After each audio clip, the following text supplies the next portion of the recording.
त्यामध्ये दिव्यांगांच्या बाबतीत घटना घडतायत, ते यापुढे अशा प्रकारच्या घटना घडू नये म्हणून याकरता शासन COP तयार करणार का?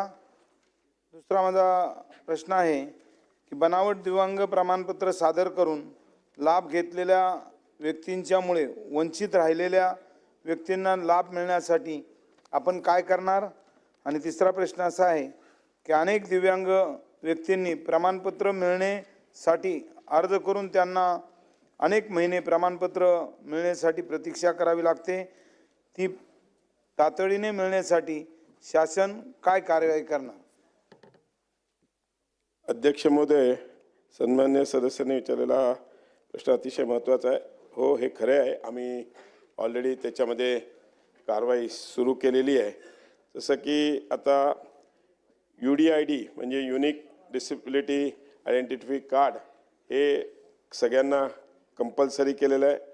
9 ऑक्टोबर 2025च्या शासनाच्या निर्णयानुसार तो सगळ्या शासकीय कार्यालयांना, सगळ्या डिपार्टमेंटना आम्ही ते कंपल्सरी केलेलं आहे।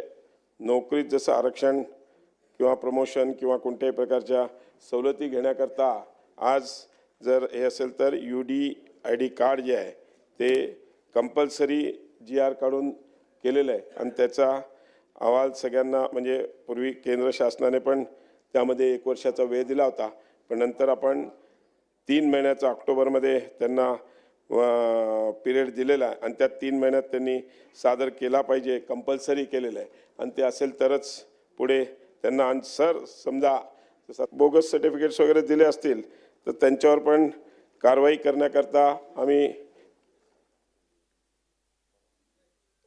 कारवाई करण्याकरता म्हणजे हे केलेलं आहे।